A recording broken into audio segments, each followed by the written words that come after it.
march of time.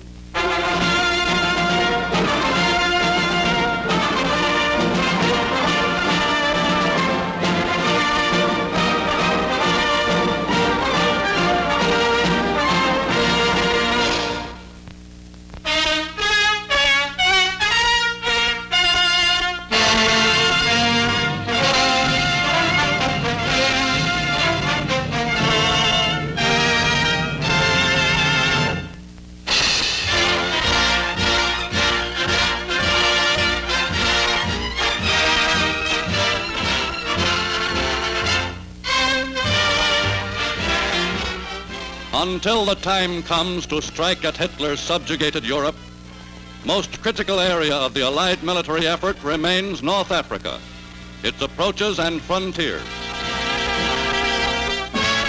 Directly menacing the Allied sea, rail, and air routes to the battlefronts of today and tomorrow is Spanish Morocco, where thousands of veteran Spanish troops await whatever orders may come from their chieftain in Madrid, El Caudillo, Dictator Francisco Franco, no friend of democracy.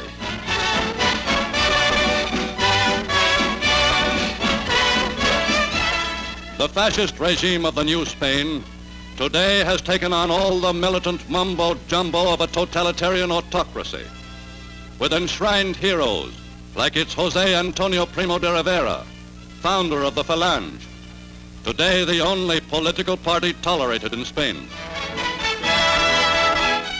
Born in the bloodiest civil war of modern times, the New Spain has sought, in religion and ceremony, to link itself to the old Spain of centuries past, and to give to its grandiose plans for the future the authority of clerical traditionalism. In every city, posters proclaim Spain's ideological battle against democracy, call for recruits to fight with Franco's blue divisions against the liberalism he terms decadent. Most dynamic cultural body in Madrid is the Council of Hispanidad, fountainhead of Falangist ideology and the chief source of anti-democratic propaganda in Latin America, where the ideals of Franco's Spain are today in direct conflict with the American good neighbor policy for the Western Hemisphere.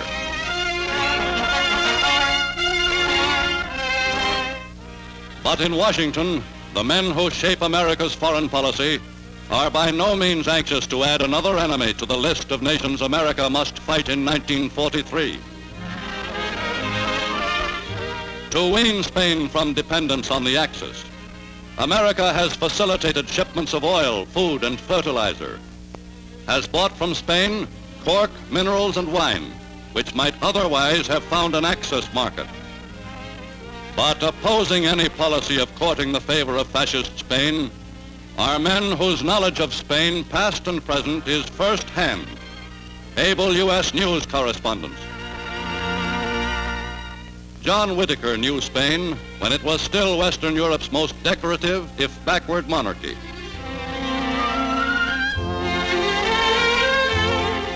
Founded by the Christian kings who drove out the Moorish caliphs, Spain's 5 centuries of unbroken national existence had always been marked by war and by extremes of poverty and wealth, misery and grandeur. In 1931, Alfonso XIII, last monarch of Spain's reigning house of Bourbon-Habsburg, went into exile after a bloodless revolution which upset the Spanish throne and established a republic of moderates.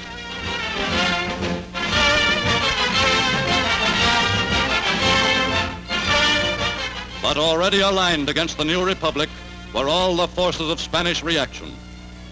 Says reporter Whitaker, who knew well the men of the old regime, Count Romanones spoke frankly. The rebellion, we planned it the day we lost the election. The reactionaries decided to get in touch with the German and Italian governments and to create incidents and spread terrorism.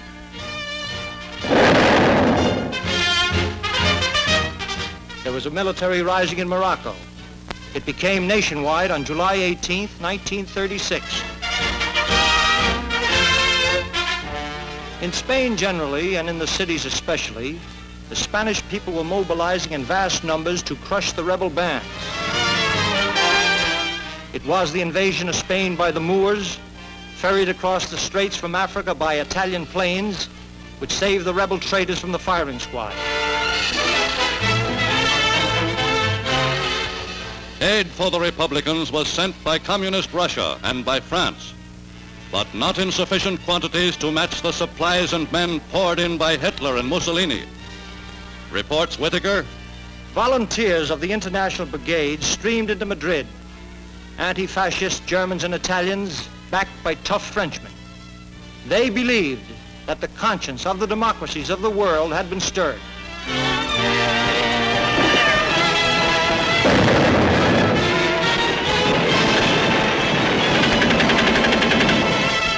They believed that to die now was not to die in vain.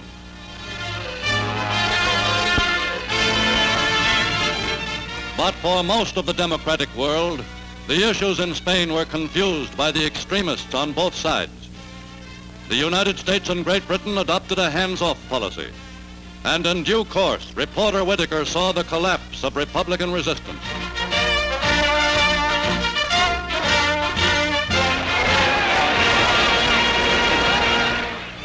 To Spain at the war's end went another American correspondent, calm, objective Thomas Hamilton, to report the country's condition under Franco's new order. Wrote correspondent Hamilton, "The incorrigible inefficiency of the Franco regime has delayed recovery. but Franco's government today points with pride to its return to normal living and its work of post-war reconstruction. In Madrid, it is gradually repairing the public buildings its army helped destroy.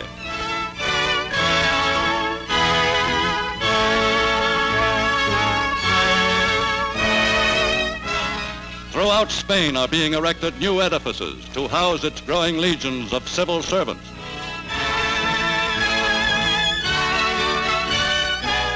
Banking and finance in Spain have passed under the complete control of the Falangist Party and its newly appointed functionaries.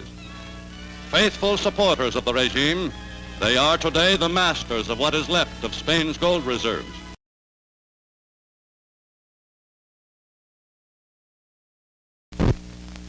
Hamilton reports, Because of reduced economic activity, Franco's heavier taxes have produced considerably less than 4 billion pesetas a year. And meanwhile, he has been spending about 7 billion. Expenditures on the armed forces accounting for much of the increase. Major problem of Spain is food. In a land of 26 million people, where a piece of bread is far more real than money, workers must accept fascism as a condition of their employment and nutrition.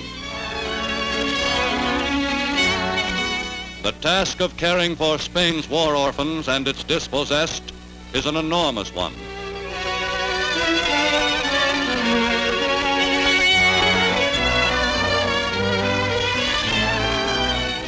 In the Spain of today, the administration of government relief has devolved upon the Falangist Auxilio Social, an organization modeled after Hitler's Winterhilfe and governed by a national council of party members, sociologists and clergy.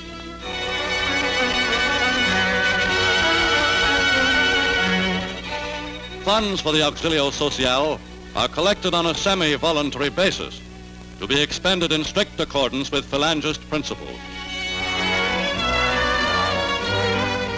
The Auxilio Social has not withheld its relief from the widows and orphans of the former Republicans and has made a real attempt to alleviate the suffering and misery of the poorer classes of the urban population. But its humane endeavors have been marred by boondoggling and waste, says correspondent Hamilton. The Auxilio Social widened the gulf between the haves and the have-nots.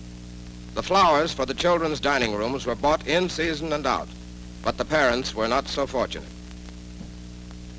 The majority collected their daily ration of thin soup and a little bread. They were supposed to take it home to eat, but most were too hungry to wait. The hungry Spain, Thomas Hamilton reported, was once a large producer of food. Even today, whole regions still have an exportable surplus of grain, of citrus fruits, or of seafood.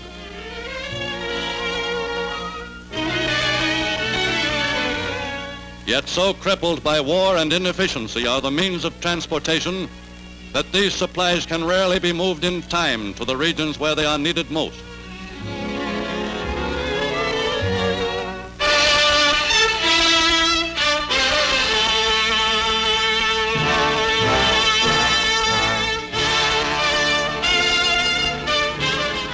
Today in Spain, over 500,000 Republican prisoners are still in the hands of their fascist jailers.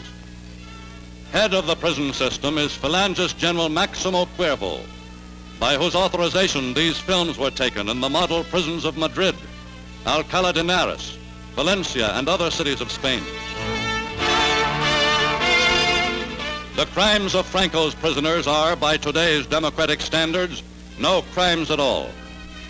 Franco and the Falangists ordered the execution of over 1 million Republican prisoners during the Spanish War. Today, those remaining in Falangist prisons were the least active of those who took part in labor or radical movements, who opposed the rise of Franco's fascists to power. And in sparing the lives of even these among their former adversaries, Franco's regime feels it has been lenient and, in fact, kind. But only complete submission and repentance on the part of their prisoners can satisfy the new rulers of the new Spain.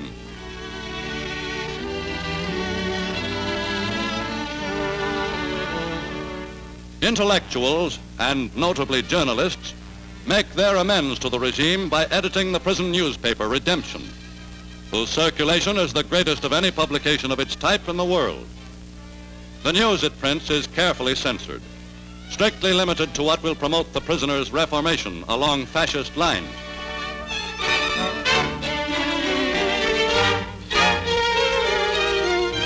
Musicians of Republican Spain's symphony orchestras today may be found playing in prison bands.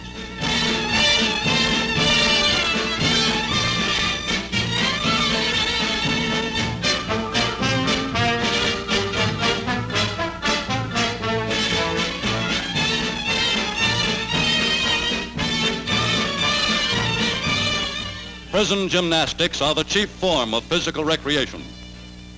The Falange symbol is the sign of coordinated precision. The fascist salute is mandatory.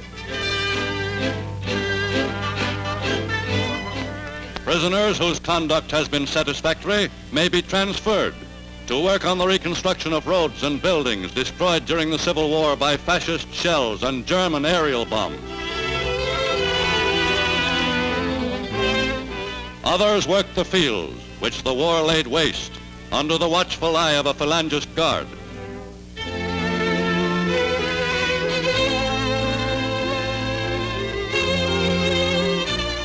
Still other gangs of prisoners excavate by crude means a new system of irrigation canals.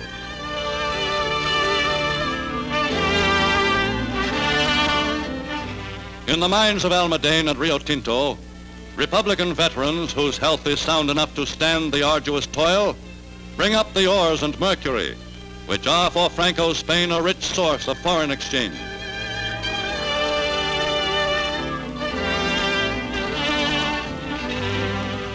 In Franco's political prisons are not only men, but also women. Their crimes were, for the most part, those of sympathizing with their Republican husbands, sons, and fathers. They too must now achieve what Franco deems reform.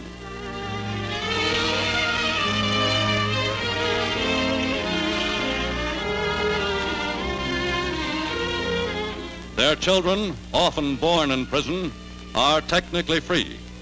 For them, the fascist state has other plans, for they are the new generation on which Franco means to build his nation and his empire.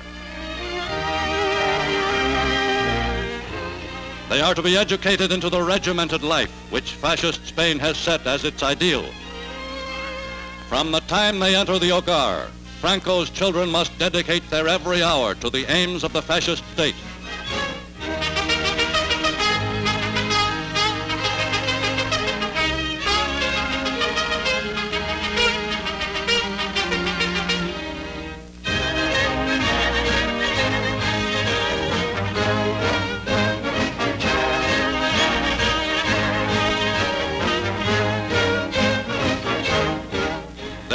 live for the state and for the day when they can take part in Franco's dreams of military grandeur and conquest by the force of arms.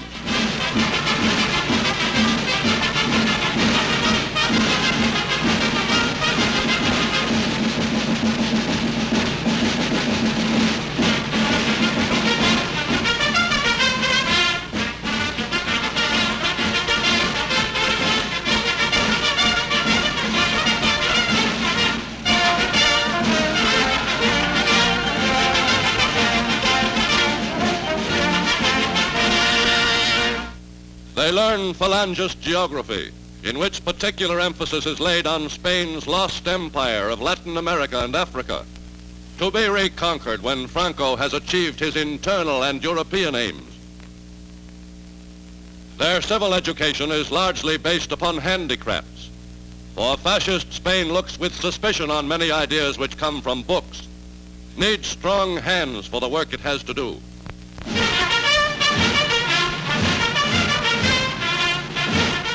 When Franco's children march on parade, they are already well on their way to the goal their dictator has set for them. New conquistadors, pledged to restore to Spain its ancient glories.